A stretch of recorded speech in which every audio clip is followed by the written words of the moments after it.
चलिए फटाफट से फर्स्ट क्वेश्चन देखिए और पोल लेकर के जवाब दीजिएगा। पोल आपके सामने प्रस्तुत हो चुका है, तो जवाब दीजिए। अपनी जो भी प्रेजेंस है वो पोल में बताइए कि कितने % लोग ए बी सी की बात कर रहे हैं।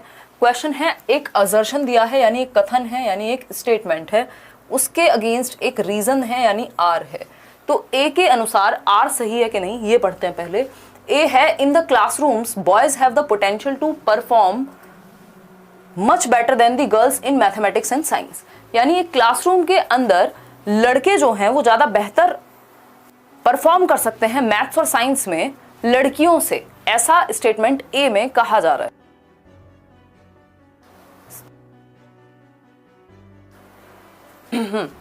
तो अगर हम बात करें, एक क्लासरूम के अंदर जो लड़के हैं वो ज्यादा बेहतर परफॉर्म करते हैं लड़कियों से, किसमें, कौन से सब्जेक्ट्स में, मैथ्स और साइंस में। पहली बात तो ये बात सही भी है या नहीं, इस पे आप सोचेंगे। फिर आता है reason, mathematical reasoning and scientific ability come naturally to boys than girls. यानी जो मैथमेटिकल रीजनिंग है यानी जो गणितीय तर्क है, वो वैज्ञानिक क्षमताएं हैं, वो लड़कों को प्राकृतिक रूप से नेचुरली आ जाती हैं, उनको कोई ज्यादा एफर्ट नहीं करना पड़ता, ऐसा कह रहा है रीजन। अब ये बताइए ए और आर सही हैं गलत हैं क्या हैं।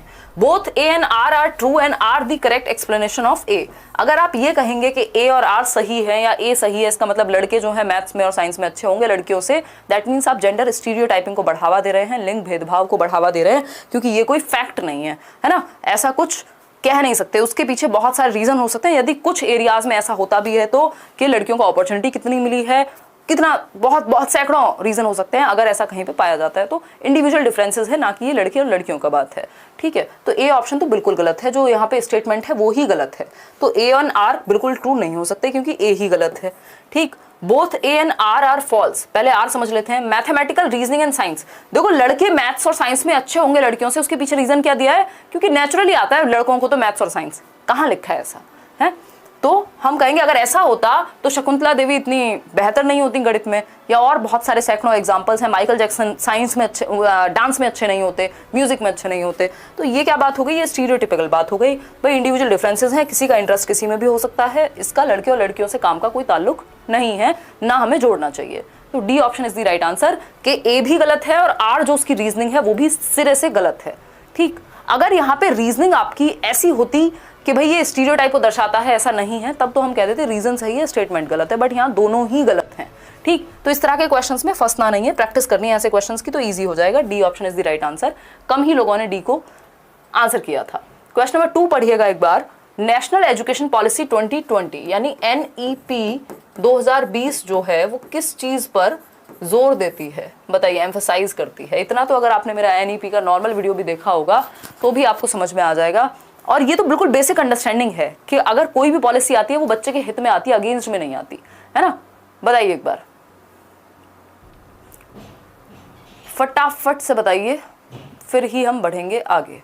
देखिएगा एक बार, 88% लोग कह रहे हैं ए, यानी नेशनल एजुकेशन पॉलिसी यानी राष्ट्रीय शिक्षा नीति 2020 जोर देती है किस पे, फ्लेक्सिबिलिटी ऑफ द करिकुलम पे। यानी पाठ्यचर्या जो है वो लचीली होनी चाहिए, फ्लेक्सिबल होनी चाहिए, अलग अलग बच्चों की नीड के अनुसार अलग अलग एक्टिविटीज होनी चाहिए, अलग अलग चीजें होनी चाहिए। ऐसा नहीं है रिजिड हो कि सबके लिए स्टैंडर्ड या यूनिफॉर्म बना दी, सभी के लिए एक जैसी, उसमें फ्लेक्सिबिलिटी है ही नहीं, इतनी रिजिड है कि बच्चों की नीड को भी नहीं समझ पाता। करिकुलम जो है, करिकुलम क्या है, जिसमें सारी एक्टिविटीज स्कूल में पैर रखने से लेकर बाहर निकलने तक, चाहे वो सिलेबस हो, चाहे कोई कल्चरल प्रोग्राम हो, चाहे स्पोर्ट्स हो, चाहे म्यूजिक हो, एवरीथिंग इंक्लूड्स इन करिकुलम इटसेल्फ। ठीक, तो हम कहेंगे फ्लेक्सिबिलिटी ऑफ द करिकुलम पे फोकस करेगी। फिर भी बाकी 3 ऑप्शन देख लेते हैं। स्टैंडर्डाइजेशन ऑफ द करिकुलम, देखो ये स्टैंडर्डाइजेशन वर्ड जो है इंडिविजुअल डिफरेंसेस को खा जाता है, व्यक्तिगत विभिन्नताओं को, कि लोगों में अंतर पाए जाते हैं। ये वर्ड स्टैंडर्डाइजेशन या यूनिफॉर्मिटी, इस चीज को ही एक तरह से बिल्कुल निगल जाते हैं कि स्टैंडर्डाइजेशन का मतलब क्या, मानकीकरण, कि सबके लिए एक जैसा। लेकिन हमें क्या डिफरेंशिएटेड इंस्ट्रक्शन देनी, क्योंकि बच्चे अलग अलग हैं तो फ्लेक्सिबिलिटी होनी चाहिए, अलग अलग एक्टिविटीज इंक्लूड होनी चाहिए, ना कि जस्ट कुछ ही एक्टिविटीज एक जैसी इंक्लूडेड हो। तो ये भी हट गया। डीकॉन्टेक्चुअलाइजेशन ऑफ टेक्स्ट बुक्स यानी पाठ्य पुस्तकों का गैर संदर्भीकरण। ये वर्ड ध्यान रखिएगा, जो सही वर्ड है, राइट वर्ड या पॉजिटिव वर्ड, वो है कॉन्टेक्चुअलाइजेशन यानी संदर्भीकरण। जिस चीज को आप पढ़ा रहे हैं उसके संदर्भ से जोड़ लीजिए। अगर आप फसल के बारे में पढ़ा रहे हैं तो जो बच्चा जिसके घर में फसल उगती है या जिसने आसपास देखी है वो वाला एग्जाम्पल दीजिए, है ना। कॉन्टेक्स्ट से जोड़िए, किताबें कॉन्टेक्स्ट से जुड़नी चाहिए। डीकॉन्टेक्चुअलाइज्ड होते ही वो चाइल्ड सेंटर्ड नहीं रहेंगी। रोट मेमोराइजेशन तो रटना तो कभी अच्छा होता ही नहीं है। तो तीनों ही ऑप्शन गलत हो जाते हैं, एक ही ऑप्शन सही है जो कि है ए ऑप्शन। आप लोग उत्तर दे भी रहे हैं। आगे बढ़ेंगे नेक्स्ट क्वेश्चन पे। क्वेश्चन नंबर 3, क्वेश्चन नंबर 3 देखिएगा एक बार। The focus assessment should be on, मतलब मूल्यांकन का केंद्र क्या होना चाहिए, यानी अगर आप आकलन कर रहे हैं जो the focus of assessment should be on, यानी अगर आकलन का मुख्य उद्देश्य, जैसे आप ये क्वेश्चन कर रहे हैं, लास्ट में हम कहते हैं आउट ऑफ 20 कितने ठीक हुए, तो उसका उद्देश्य क्या होना चाहिए कि आउट ऑफ 20 ठीक हुए, ये जानना कि 20 में से 20 नंबर आए, या ये जानना कि प्रॉब्लम कहाँ है। देखिए एक बार, पहला ऑप्शन है reflecting what all the learners can not do, यानी जो आकलन का उद्देश्य है, जो टेस्ट का उद्देश्य है, जो मूल्यांकन का उद्देश्य है, वो ये है कि बच्चा क्या नहीं कर सकता।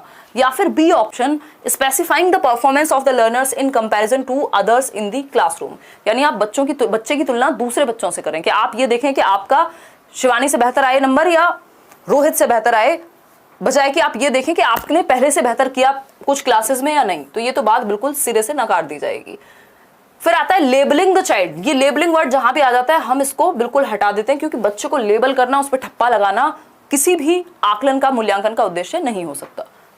आगे बढ़ेंगे, detailing what and how the learner has been learning, यानी अधिगमकर्ता क्या और कैसे सीख रहा है इसका वर्णन करना असेसमेंट का उद्देश्य होना चाहिए, कि बच्चे सीखते कैसे हैं, प्रॉब्लम्स कहाँ आती है, कैसे वो और बेहतर सीख सकते हैं। इसलिए हम मूल्यांकन करते हैं, ना कि बच्चे को जज करने के लिए, ये देखने के लिए कि वो क्या नहीं कर सकता। जो वो कर सकता है हम तो उस पर फोकस करेंगे ना। तो ये सारे ही तीनों ऑप्शन ऊपर के गलत हो जाते हैं, सिर्फ डी ऑप्शन सही है, जो कि 79% आंसर सही आए हैं। अब हम बढ़ेंगे आगे नेक्स्ट क्वेश्चन की तरफ। क्वेश्चन नंबर है 4। क्वेश्चन नंबर 4 देखिए, आपके हर तरह के क्वेश्चन इस सीरीज से कवर हो जाएंगे, बस करते रहिए। क्वेश्चन नंबर 4 है, which of the following characterise a socio constructivist classroom that caters to the needs of individual children, यानी निम्नलिखित में से कौन सा विकल्प एक सामाजिक रचनावादी कक्षा कक्ष में जिसमें बच्चों की व्यक्तिगत जरूरतों का ध्यान रखा जाता है की व्याख्या करता है। सोशियो कंस्ट्रक्टिविस्ट समझ रहे हैं, वाइगॉस्की जो हैं, जो कि सामाजिक रचनावादी हैं। कंस्ट्रक्टिविस्ट या कंस्ट्रक्शन का मतलब क्या है, कुछ बनना, यानी रचना करना किसी चीज की। तो समाज के माध्यम से रचना करना, यानी ग्रुप्स में सीखना, एक्टिवली सीखना, मतलब जहां लोग इन्वॉल्व हैं और साथ में एक्टिविटी हो रही हो, उसको हम कहेंगे सोशियो कंस्ट्रक्टिविस्ट, सामाजिक रचनावादी। यानी समाज यानी लोग इन्वॉल्व हैं, बच्चे इन्वॉल्व हैं, कई सारे, 2 या 2 से अधिक, और एक्टिविटी कर रहे हैं, सक्रिय हैं। तो सिंपल समझ जाइए, ऑप्शन जो है वो सोशियो कंस्ट्रक्टिविस्ट के पास होगा। फिक्स्ड सीटिंग अरेंजमेंट, अब फिक्स्ड कुछ भी होता है तो वो अच्छा नहीं होता बच्चे के लिए, फ्लेक्सिबिलिटी होती है सही। Teacher giving only instructions and expecting the children to be totally obedient, ये बात भी बिल्कुल गलत है। ये तो टीचर सेंटर्ड क्लासरूम हो गया कि टीचर इंस्ट्रक्शन देते हैं और बच्चे सिर्फ जवाब देते हैं, जबकि कंस्ट्रक्टिविस्ट क्लासरूम में क्या होता है, बच्चे एक्टिव होते हैं। हमेशा ध्यान रखिएगा, कंस्ट्रक्शन मतलब एक्टिविटी, ठीक। फिर आता है सी ऑप्शन, मेमोराइजेशन, रटने से फैक्ट्स को किसी का भी भला नहीं होने वाला। तो एक ही उत्तर सही बचता है, children discussing while working in groups, यानी बच्चे डिस्कस कर रहे हैं, आपस में चर्चा कर रहे हैं ग्रुप्स के अंदर। 2-2 4-4 बच्चों का ग्रुप बना हुआ है और सब आपस में डिस्कशन कर रहे हैं किसी टॉपिक पे। तो क्या हुआ, एक तो सोशियो कंस्ट्रक्टिविस्ट, यानी बच्चे समूह में सीख रहे हैं, कोऑपरेट करके सीख रहे हैं और कंस्ट्रक्शन कर रहे हैं, एक्टिव हैं। तो सोसाइटी यानी ग्रुप, 2 या 2 से अधिक लोग plus activity is socio constructivism. Clear है बात? D option is the right answer, आप लोग दे भी सही रहे। आगे बढ़ेंगे क्वेश्चन नंबर 5 पर। Which of the following is an appropriate question to assess critical thinking in the classroom, यानी कि आलोचनात्मक चिंतन की जब हम बात करते हैं तो कौन सा एक क्वेश्चन आलोचनात्मक चिंतन को जांचने के लिए, असेस करने के लिए, आलोचनात्मक चिंतन के आकलन के बारे में सही है। यानी आप ये जानना चाह रहे हैं कि बच्चा क्रिटिकली सोच पाता है या नहीं, फैक्ट्स और ओपिनियन में अंतर कर पाता है कि नहीं, सही और गलत में समझ पाता है कि नहीं। ऐसा तो नहीं है किसी के नैरेटिव को सुन करके वो बहक जाता है, तो मतलब वो प्रॉपर अपना दिमाग लगा करके सही तरीके से सोच पाए, इसको हम आलोचनात्मक चिंतन कहते हैं। कि जस्ट मान नहीं लेना किसी भी चीज को, उसके सारे पहलुओं को समझना। तो पहला ऑप्शन है एड 325 + 48, ये तो फैक्चुअल है, इसमें एप्लीकेशन लगेगा मैथ्स का, इसमें कौन सी क्रिटिकल थिंकिंग लगेगी, ये तो सीधा 1 वर्ड आंसर आ जाएगा, या मतलब एक नंबर्स में आंसर आ जाएगा। In which year was the child marriage restraint act passed, किस समय पर बाल विवाह प्रतिबंधन अधिनियम लागू हुआ, ये भी 1 वर्ड आंसर हो गया। तो इसमें रिकॉल पावर लग रही है, इसमें कोई थिंकिंग नहीं लग रही है, अलग से वो अपना उत्तर थोड़ी बना देगा बच्चा, वो तो रटा रटाया या याद हुआ हुआ उत्तर होगा। डिफाइन द टर्म रेस्पिरेशन, इसमें भी सीधा सीधा डेफिनेशन लिखेगा, इसमें उसको सोचने का मौका नहीं मिला। क्रिटिकल थिंकिंग मतलब जिसमें वो सोचने का मौका मिलेगा बच्चे को, है ना। Analyse the various reason of pollution in your city and think of various measures to reduce the pollution. D option बिल्कुल सही है, वो कहता है कि अपने शहर में प्रदूषण के विभिन्न कारणों का विश्लेषण कीजिए कि आपके शहर में, मान लीजिए आप दिल्ली में रहते हैं तो अत्यंत पॉल्यूशन है, तो पॉल्यूशन क्यों है, उनके कारण क्या हैं और प्रदूषण को दूर करने का क्या उपाय हो सकता है। तो बच्चा यहाँ सोचेगा कि अच्छा हम बाइक या इतने सारे जो ट्रांसपोर्ट चल रहे हैं, प्राइवेट लोग लेकर के जा रहे हैं, इससे पॉल्यूशन हो रहा है, फैक्ट्री से पॉल्यूशन हो रहा है, लोग एसी चला रहे हैं, ये चला रहे हैं, वो चला रहे हैं, इतना कंजम्पशन है, इससे पॉल्यूशन हो रहा है। अच्छा कम कैसे कर सकते हैं, हम पेड़ लगा सकते हैं, हम ये कर सकते हैं। तो बच्चे की थिंकिंग लगेगी यहाँ पे कोई उस पहले से सेट आंसर नहीं है, उसको दिमाग लगाना पड़ेगा आंसर जानने के लिए, या मतलब अपना उत्तर सबका अलग भी हो सकता है यहाँ पे। तो 90% लोग सही आंसर दे रहे हैं डी ऑप्शन, बाकी तीनों गलत हैं, उनमें कोई क्रिटिकल थिंकिंग नहीं लग रही, उसमें सिर्फ ऑपरेशन लग रहा है, एक में एडिशन का यूज करना है, दूसरे में रिकॉल पावर का यूज करना है। अब आता है question number 6, which of the following depicts a culture of inclusion in schools, यानी समावेशन की जो संस्कृति है, कौन सा एक ऑप्शन इंक्लूजन को बढ़ावा देता है। 5 नंबर का टॉपिक है सीटेट में इंक्लूजन, और हर पेपर में कई क्वेश्चंस आते हैं इंक्लूसिव एजुकेशन को लेकर के। इंक्लूसिव एजुकेशन या समावेशी शिक्षा है क्या, हर तरह के बच्चे को इंक्लूड करना, समावेशित करना शिक्षा देने के लिए, चाहे वो किसी भी जाति से हो, धर्म से हो, देखने में दिक्कत हो, चलने में दिक्कत हो, समझने में दिक्कत हो, तेज सीखता हो, धीमे सीखता हो, कुछ भी हो, हर बच्चे को इंक्लूड करना। Education for all. Live class देख रही हूँ, क्या बोल रहे हो आगे, बेस्ट चैनल, अरे धन्यवाद शैल बाला, हम सभी बेहतर हैं यार, अपने आप में यूनिक हैं। देखिए अगर हम बात करें इंक्लूजन की क्लास में, तो कौन सा एक ऑप्शन है जो इंक्लूजन को दर्शाता है, यानी हर एक बच्चे का ध्यान रखा गया है, इस बात को दर्शाता है। पहला ऑप्शन है differentiated assessments are promoted to meet students needs, यानी विद्यार्थियों की जरूरतों के हिसाब से विभेदी आकलन। विभेदी मतलब अगर एक बच्चा है जो देख करके सीखता है तो उसको उस हिसाब से उसका आकलन करेंगे, एक बच्चा है जो देख ही नहीं सकता तो उससे ओरली क्वेश्चन पूछेंगे। तो नीड के अकॉर्डिंग डिफरेंशिएटेड आकलन या डिफरेंशिएटेड इंस्ट्रक्शन देते हैं, जो बात बिल्कुल सही है, सभी की नीड्स को ध्यान में रखा जाता है। यूनिफॉर्म होगा तो सबकी नीड ध्यान में नहीं रखी जाएंगी। Diversity and varied perspectives are discouraged, ऐसा बिल्कुल नहीं होना चाहिए। इंक्लूसिव क्लासरूम थोड़ी कहेंगे ऐसे क्लासरूम को जहां पे विभिन्नता, यानी डाइवर्सिटी, कोई किसी जाति से आता है, कोई किसी समूह से आता है, कोई किसी तबके से आता है, तो उस बेसिस पे डिस्करेज किया जाए इस चीज को कि एक ही जैसे लोग होने चाहिए, गलत बात है। तो ये तो इंक्लूसिव के जस्ट ऑपोजिट है, ये तो सेग्रीगेशन है, ये तो अलगाव है, समावेशन की जगह अलगाव का एग्जाम्पल हो गया ये तो। फिर आता है C option, only few students feel welcomed and valued in the school, यानी सिर्फ कुछ ही बच्चों को वेलकम्ड या फिर वैल्यूड, उनको महत्वपूर्ण फील होना चाहिए स्कूल में, बाकियों को नहीं होना चाहिए। तो ये तो गलत बात हो गई, ये तो फेवरेटिज्म हो गया, एक तरह से पार्शियलिटी हो गई। फिर आता है D option, students are divided into fixed groups as per their abilities, fixed नहीं, फ्लेक्सिबल होने चाहिए ग्रुप्स, है ना, मिक्स्ड एबिलिटी वाले ग्रुप होने चाहिए, ऐसा नहीं होना चाहिए कि फिक्स्ड होने चाहिए कि जितने भी फर्स्ट आने वाले बच्चे हैं उनको एक ग्रुप में, बाकी सबको अलग अलग ग्रुप में। यहाँ पे मिक्स्ड होने चाहिए, अलग अलग तरह के बच्चे एक ग्रुप में होंगे तो एक दूसरे से अलग अलग तरह की चीजें सीखेंगे, ठीक है। तो differentiated assessments are promoted to meet students needs, यानी विभेदी आकलन का मौका मिलना चाहिए ताकि अलग अलग बच्चों को अलग अलग तरीके से असेस किया जा सके। दैट मीन्स सभी की नीड्स फुलफिल हो रही हैं, दैट मीन्स इंक्लूसिव एजुकेशन की बात हो रही है, क्योंकि इस ऑप्शन ने सबको इंक्लूड कर लिया है, हर तरह के बच्चे को अपने साथ। तो A option is the only right option over here, जो कि आप 65% लोग ही आंसर दे पा रहे हैं, वो भी बताने के बाद। क्वेश्चन नंबर 7 देखिएगा एक बार, क्वेश्चन नंबर 7 देखिए, बोल लेके आंसर कीजिएगा। In a class comprising of culturally diverse students, यानी सांस्कृतिक रूप से विभिन्न बच्चे हैं, कोई एक पंजाबी बच्चा है, कोई और गुजराती है, कोई अलग अलग तरह से अलग अलग संस्कृति वाले बच्चे हैं। विच of the following should be avoided by a teacher, ध्यान से पढ़िएगा, अवॉइडेड। अगर आपने पेडागोजी का क्वेश्चन ध्यान से पढ़ लिया तो हाफ बैटल वॉन है, आपकी आधी लड़ाई खत्म हो गई है वहीं पे, ठीक। तो किस चीज को टीचर को अवॉइड करना चाहिए यदि डिफरेंट तरीके के बच्चे हैं या अलग अलग कल्चर वाले बच्चे हैं क्लासरूम में, तो बताइए निर्विकार सिंह। अगर हम बात करते हैं bringing examples from diverse cultures in the discussion, यानी चर्चा में जो डिस्कशन हो क्लास में उसमें हर तरह की संस्कृति वाले बच्चे को आप इंक्लूड करें, बिल्कुल अच्छी बात है, पॉजिटिव बात है। फिर भी बाकी के 3 ऑप्शन पढ़ेंगे। Developing curriculum and teaching style suitable to dominant culture, यानी आप करिकुलम कैसा डेवलप कराएं, कैसा विकसित कराएं करिकुलम जिसमें किसी एक कल्चर जो कि डोमिनेंट हो, मान लीजिए वहां पे अगर आप पंजाब में हैं और वहां पे एक ही तरह का कल्चर डोमिनेंट है तो सिर्फ उसी पे ध्यान दें, तो ये तो गड़बड़ हो जाएगी, पार्शियलिटी हो जाएगी अगेन। ठीक, फिर है C option, encouraging students to share unique features of their culture, यानी बच्चों को आप एनकरेज करें कि वो अपने कल्चर के बारे में बेहतर चीजें बताएं, क्या यूनिक है ये बताएं। डी है promoting a culture of respect and acceptance among students, किसी एक कल्चर को आप क्या करें, महत्व दें कि ये कल्चर है जिसको सबको इज्जत करनी चाहिए। तो ये तो बातें बिल्कुल सिरे से नकार दी जाएंगी। अब आती है बात कि क्या चीज अवॉइड करनी चाहिए। क्वेश्चन ने पूछा क्या था हमसे, bringing examples from diverse cultures, ठीक है। Developing curriculum and teaching style suitable to dominant culture, ये गड़बड़ है, ये अवॉइडेड है। देखो यहाँ पे नॉट लिखा हुआ है, मैं भी क्वेश्चन में नॉट भूल गई थी, ध्यान से देखिएगा। Encouraging students to share unique features, ये बात सही है कि अपने अपने कल्चर के बारे में वो बताएंगे। और promoting a culture of respect and acceptance among students, विद्यार्थियों के बीच सम्मान और स्वीकृति की संस्कृति को बढ़ावा देना। अच्छा, ये मतलब ये नहीं कह रहा कि किसी एक कल्चर को ज्यादा रिस्पेक्ट देना, ये कह रहा है कि सभी के कल्चर को रिस्पेक्ट करना। उस कॉन्टेक्स्ट में ये बात सही है। तो सिर्फ एक ही बात नेगेटिव है, और नेगेटिव ही पूछा है कि क्या अवॉइड करना चाहिए, वो है बी ऑप्शन, जो कि आप लोग सही उत्तर दे रहे थे, मैंने इसको गलत पढ़ लिया था। तो B option is the right answer, 40% लोग सही दे रहे हैं उत्तर। तो इसमें सिंपल ये पूछा था कि शिक्षक को अलग अलग कल्चर के लोगों को अगर इंक्लूड करना है तो किस चीज को अवॉइड करना चाहिए, वो है बी ऑप्शन, कि आप एक रिजिड या फिर डोमिनेंट कल्चर के हिसाब से या किसी एक कल्चर के हिसाब से ही मत बनाओ चीजें, अलग अलग कल्चर की नीड को ध्यान में रखते हुए बनाओ। अब आता है क्वेश्चन नंबर 8, देखिएगा एक बार।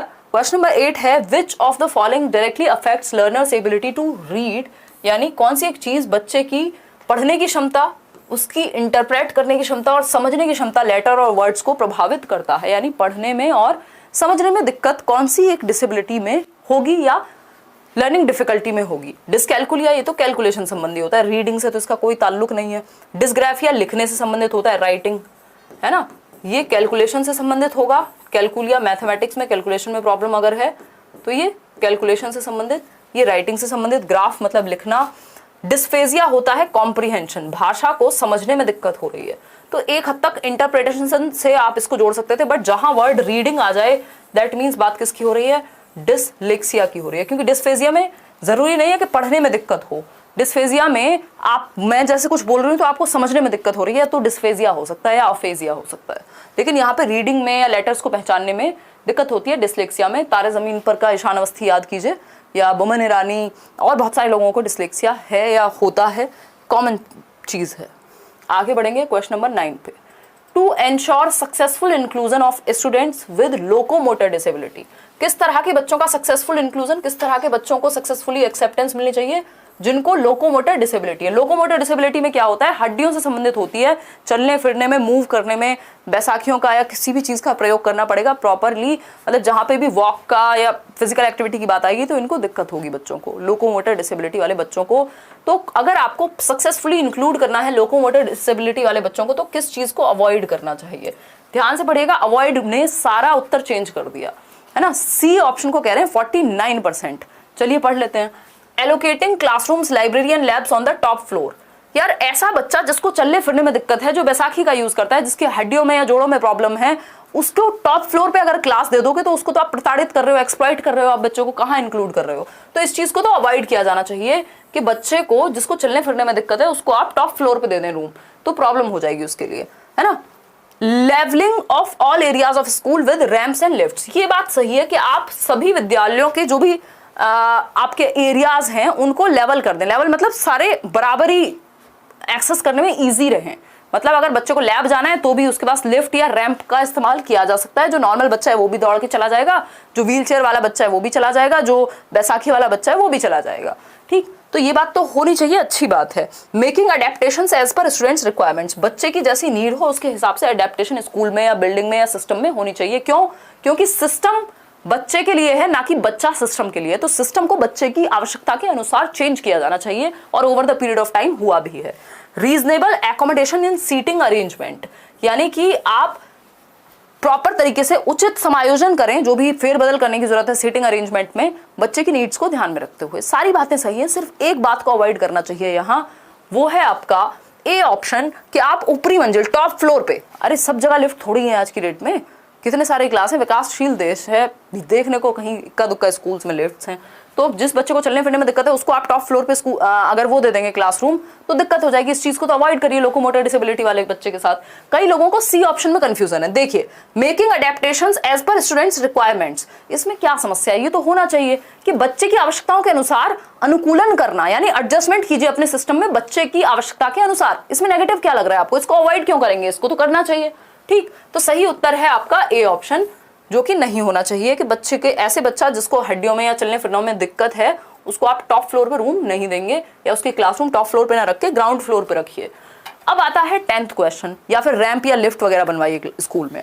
विच of the following is not an identifying characteristic of students with creativity? वो बच्चा जो कुछ नया कर सकता है उसके बारे में कौन सी एक बात सही नहीं है? नॉट लिखा हुआ है। जब क्वेश्चन में नॉट लिखा हो, लीस्ट लिखा हो, एक्सेप्ट लिखा हो, कान ऐसे खड़े करने हैं 3 इडियट वाले, और बहुत ही ध्यान से उत्तर करना है, आपका 1 नंबर खतरे में आ सकता है। क्वेश्चन इजी होता है बट हम गड़बड़ कर देते हैं क्वेश्चन सॉल्व करने में। लाइक शेयर कर दो यार, खुशी खुशी। आज बैक टू बैक क्लासेस चल रही हैं और एनर्जी ऑलरेडी, मजा आ रहा है लेकिन डिस्कशन में। बहुत दिनों बाद रेगुलर क्लासेस शुरू हुई हैं।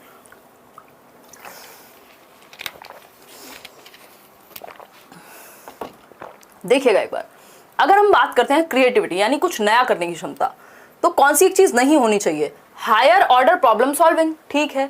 कन्वर्जेंट थिंकिंग, यार कन्वर्जेंट थिंकिंग तो जस्ट ऑपोजिट है क्रिएटिविटी के। क्रिएटिविटी किससे जुड़ी हुई है? डाइवर्जेंट थिंकिंग से, यानी ओपन एंडेड थॉट से, ना कि क्लोज्ड एंडेड से। कन्वर्जेंट में क्या होता है? थॉट को सिकोड़ दिया जाता है। ये कन्वर्जेंट थिंकिंग है कि 4 ऑप्शन लिखे हुए हैं, किसी एक को चूज करना है। इसमें कौन सी क्रिएटिविटी लगाई है आपने? जब आपने सिर्फ 4 ऑप्शन में से एक को चूज कर लिया, सही उत्तर बता दिया, तो इसमें कन्वर्जेंट थिंकिंग लगी है। इसमें आपने अपनी बुद्धि का प्रयोग किया, इंटेलिजेंस का प्रयोग किया है। जेपी गिलफर्ड कहते हैं कि डाइवर्जेंट थिंकिंग जो है वो जुड़ी हुई है क्रिएटिविटी से और कन्वर्जेंट थिंकिंग इंटेलिजेंस से। तो इसमें आपने अपनी बुद्धि का तो इस्तेमाल किया है कि सही उत्तर पहचान लिया आपने, लेकिन आपने क्रिएटिविटी कौन सी लगाई है? क्रिएटिविटी का मतलब है कुछ नया करना, तो वो तो हुआ नहीं है यहाँ।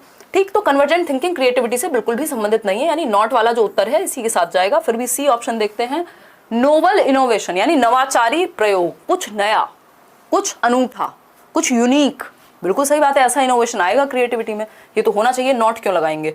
स्ट्रॉन्ग सेंस ऑफ क्यूरियोसिटी, अगर जिज्ञासा ही नहीं होगी तो कोई कुछ नया करेगा ही नहीं, तो बात तो सही है। लेकिन एक ही चीज में प्रॉब्लम है कि यदि आप उस बच्चे की विशेषता की बात कर रहे हैं जो कुछ नया कर सकता है, जो रचनात्मक है, जो क्रिएटिव है, जो सृजनात्मकता है, तो उस जिसमें सृजनात्मकता है तो उसके बारे में एक विशेषता नहीं होगी जो है कन्वर्जेंट थिंकिंग, बजाय कि डाइवर्जेंट थिंकिंग होगी, ना कि कन्वर्जेंट थिंकिंग। तो B option is the right answer. आगे बढ़ेंगे नेक्स्ट क्वेश्चन पे। क्वेश्चन नंबर है अपना 11। देखिएगा एक बार, अगर हम बात करते हैं 11 की, in order to facilitate long term remembrance of a particular content which of the following strategy should be avoided by a teacher, यानी अगर आप चाहते हैं कि बच्चे को लॉन्ग टर्म में जीवन पर्यंत जो आपने समझा दिया है वो चीज याद रहे, दिमाग में रहे उसके, तो किस चीज को अवॉइड करना चाहिए एज अ गुड टीचर कि वो भूले ना चीजें? किस चीज को नहीं करेंगे हम? अप्लाइंग निमोनिक्स, निमोनिक्स तो याद करने में सहायता देते हैं, इसीलिए तो मैं बहुत सारी थियरीज में निमोनिक्स यूज कराती हूँ ना, है ना। जैसे आज भी हम जब बेंड्यूरा की थियरी पढ़ रहे थे बैचेस में, तो मैंने कहा था ARPR से याद रखना है, या यूट्यूब पे भी जिन्होंने पढ़ी होगी तो ARPR में बहुत निमोनिक्स का प्रयोग करती हूँ, आप देखते होंगे अलग अलग थियरी में, क्योंकि इतनी थियरीज हैं कैसे याद रखोगे। SPF किससे संबंधित है? SPCF प्याजे से संबंधित है, तो ये निमोनिक है। S for sensory motor, P for pre operational, C for concrete operational, F for formal operational. यहाँ अटेंशन, रिटेंशन, प्रोडक्शन और रीइंफोर्समेंट, तो ये निमोनिक्स हैं, याद रखने में हेल्प होती है निमोनिक्स से। जब भी आप इस तरह के निमोनिक्स बना लेते हैं तो ये लॉन्ग टर्म में चीजें याद रह पाती हैं, तो ये बात तो सही है, इसको अवॉइड क्यों करेंगे। मेकिंग ऑर्गेनाइजेशनल चार्ट्स, हाँ ऑर्गेनाइजेशनल चार्ट अगर आप फ्लो चार्ट वगैरह बना रहे हैं तो वो भी इजी बना देता है चीजों को हमेशा याद रखने के लिए या लॉन्ग टर्म में याद रखने के लिए। फिर आता है प्रेजेंटेड डिसजॉइंटेड वर्ड्स। देखो जैसे ही डिसकनेक्टेड चंक आए या डिसजॉइंटेड वर्ड आए या फिर डीकॉन्टेक्चुअलाइजेशन की बात हो, दैट मींस रट्टे की बात हो रही है। अगर आप डिसजॉइंटेड वर्ड्स को, यानी जिनका आपस में कोई कनेक्शन ही नहीं है, उनको प्रेजेंट करेंगे तो वो कहां से याद रहेंगे? जो रियल मीनिंग जिससे कनेक्ट ही नहीं हो पा रहा, मतलब रट्टा लगा है। ठीक, तो C option is the right answer, क्योंकि इस चीज को अवॉइड करेंगे कि हम डिसजॉइंटेड कनेक्ट या डिसकनेक्टेड वर्ड्स को, डिसकनेक्टेड चंक्स को जोड़ें, ये अवॉइड किया जाएगा। इमेजरी का यूज करना चाहिए, पिक्चर्स का यूज करना चाहिए। पिक्चर्स के साथ यदि हम किसी चीज को एसोसिएट कर देते हैं, मैंने जिन थियरीज में आपको प्याजे की, वाइगॉस्की की पिक्चर्स दिखाई है, आपके दिमाग में बैठ गई होंगी। तो इमेजेस का यूज करना है, निमोनिक का यूज करना है, ऑर्गेनाइजेशनल चार्ट्स का यूज करना है, बट डिसजॉइंटेड वर्ड्स का यूज करना कोई भी अच्छा तरीका नहीं है हमेशा याद रखवाने के लिए, क्योंकि ये कनेक्टेड ही नहीं है आपस में। तो C option is the right answer. आगे बढ़ेंगे क्वेश्चन नंबर 12 पे, पोल लेकर के जवाब दीजिएगा। क्वेश्चन नंबर 12 है students learn better when material to be learned is, यानी बच्चे बेहतर तब सीखते हैं जब जो मटेरियल है यानी जो सिखाया जाने वाली सामग्री है वो कॉम्प्लेक्स एंड एक्सटेंसिव हो, जटिल नहीं, सिंपल टू कॉम्प्लेक्स की बात करते हैं, तो कॉम्प्लेक्स एंड एक्सटेंसिव गलत हो गया यहाँ पे आंसर। एक बार को व्यापक थोड़ा बहुत सोच सकते थे बट शुरुआत से व्यापक नहीं होना चाहिए, सिंपल टू कॉम्प्लेक्स होना चाहिए। यहाँ इन्होंने कॉम्प्लेक्स और एक्सटेंसिव बड़ा सा पहले ही दे दिया जो कि गलत बात है। मैम मजा आ जाता है आपकी क्लास लेने से, बहुत बढ़िया सोनिया चौधरी, अभी तो धीरे धीरे एनर्जी बढ़ेगी। चलिए देखिए कनेक्टेड विद एग्जिस्टिंग नॉलेज, ये बात सही है। एग्जिस्टिंग नॉलेज का मतलब क्या है? प्रीवियस नॉलेज से कनेक्ट करना, जो बच्चे को पहले से आता है उससे आपने कर दिया कनेक्ट, पूर्व ज्ञान से जोड़ दिया, इससे बेहतर और क्या होगा भाई। जो वो जानता है, नोन टू अननोन का प्रिंसिपल कहते हैं इसको, नोन टू अननोन, ज्ञात से अज्ञात, नोन टू अननोन। तो ये ऐसी तो लर्निंग होती है ना, जो चीज आप जानते हैं उससे कनेक्ट करो, जो आप नहीं जानते हैं उसको, तो इजीली आप सीख जाते हैं। 72% लोग आंसर सही दे रहे हैं। ठीक, फिर भी सी ऑप्शन देखते हैं, डिसऑर्डरली एंड ऑर्गेनाइज्ड। देखो ये डिस लगा हुआ है, ये गलत है, डिस का मतलब ही नेगेटिव है जहां पे भी लगा हो। ऑर्डरली एंड ऑर्गेनाइज्ड होना चाहिए मटेरियल, अनऑर्गेनाइज्ड या डिसऑर्डरली नहीं होना चाहिए, तो ये भी हट गया।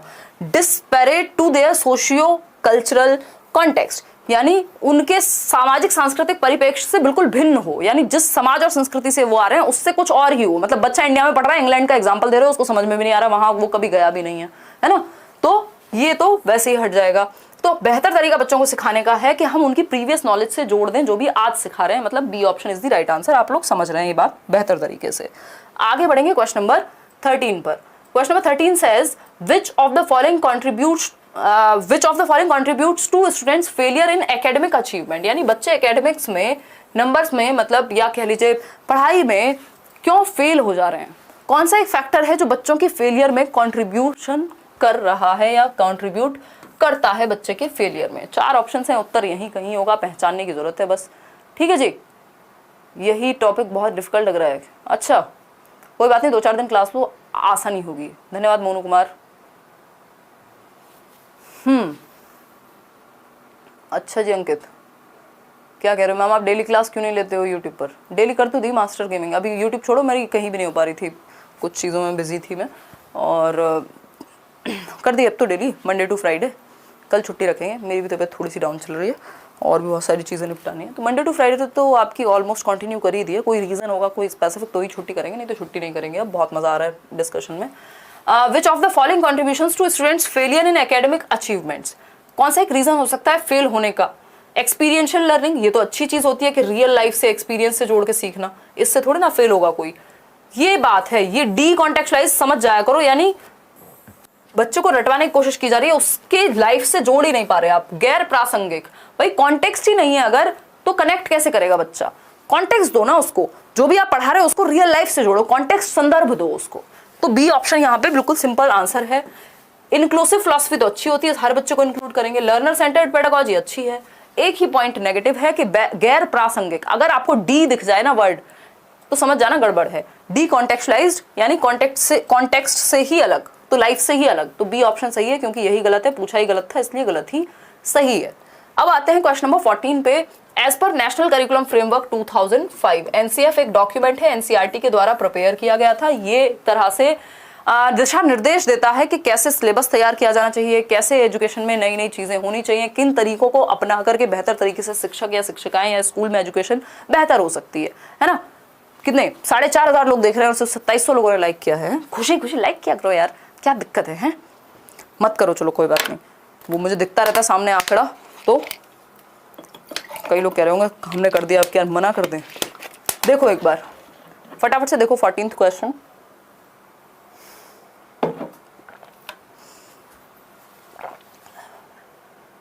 एनसीएफ के बारे में बात हो रही है। एनसीएफ के अकॉर्डिंग बच्चे क्या हैं? पैसिव हैं। बच्चा कभी भी पैसिव किसी भी पॉलिसी के अनुसार नहीं हो सकता। बच्चा हमेशा एक्टिव होगा, निष्क्रिय नहीं होता, बच्चा सक्रिय होता है। ठीक है। Don't have the capacity to regulate their learning, बच्चे में क्षमता नहीं है, ये बात हम कभी नहीं कहेंगे। बेसिकली बच्चे के पक्ष में हम रहते हैं, ना कि विपक्ष में, कि बच्चे में क्षमता नहीं है। बच्चे में कमियां नहीं ढूंढते, हम सिस्टम में कमियां ढूंढते हैं, अपने तरीके में कमियां ढूंढते हैं। Learn best through rote memorisation, रट्टे से कौन सीखता है? ये पुराने जमाने की बातें हो गई। प्ले एक्टिव, इवन पुराने जमाने में भी बेहतर लर्निंग होती थी एक टाइम पे।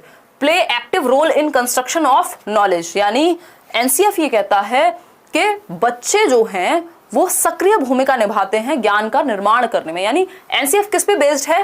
कंस्ट्रक्टिविस्ट फिलॉसफी पे बेस्ड है, या कंस्ट्रक्टिविज्म स्कूल ऑफ साइकोलॉजी पे बेस्ड है, रचनावाद पे बेस्ड है। प्याजे वाइगोस्की के थॉट को ये सपोर्ट करेगा कि बच्चा एक्टिवली नॉलेज को बिल्ड करता है। तो डी ऑप्शन सही है, जिसमें बच्चा एक्टिव, वो बेस्ट ऑप्शन, आंसर वही हो जाएगा। क्वेश्चन नंबर 15 देखिए, in order to teach a concept a teacher should avoid using, यानी किसी एक संप्रत्य को, किसी एक कॉन्सेप्ट को पढ़ाने के लिए टीचर को किन चीजों को अवॉइड करना चाहिए ताकि वो बेहतर सिखा पाए। अवॉइड किसको करना चाहिए? देखो ये ना लैंग्वेज से खेल रहे हैं इस बार क्वेश्चंस में, इतनी बेसिक सी बात है। यहाँ नॉट लिख देते तो आपको इजी लग जाता, अवॉइड लिख दिया तो आपको लग रहा है पता नहीं क्या कह रहे हैं। ठीक, तो एक संप्रत्य को पढ़ाने के लिए एक शिक्षक को निम्नलिखित में से किसके प्रयोग से बचना चाहिए, यानी किसको अवॉइड करना है या किसको यूज नहीं करना है, या एक्सेप्ट कहेंगे। Exemplars related to the concept, यानी संप्रत्य से संबंधित उदाहरण, ये तो सबको देने चाहिए, क्या दिक्कत है, बच्चे को क्लियरली समझ में आ जाएगा। Instances discrete to the concept, यानी कि संप्रत्य से अलग थलग उदाहरण देना। भाई टॉपिक कुछ पढ़ा रहे हैं, बात किसी और बात की कर रहे हैं, कहां से समझ में आएगा? तो डिस्क्रीट नहीं होना चाहिए, कनेक्टेड होना चाहिए कॉन्सेप्ट से। Non exemplars related to the concept, देखो नॉन एग्जाम्पलर्स अच्छे होते हैं, ये इनडायरेक्टली हिंट देते हैं या बेहतर तरीके से समझने में मदद करते हैं चीजों को। ठीक है, अगर हम बात करते हैं डी की, prototypes prevalent in their culture, यानी जो चीजें चली आ रही हैं पहले से, जो भी चीजें उनके कल्चर में होती आ रही हैं उन पे बात करना क्या बुरी बात है ना।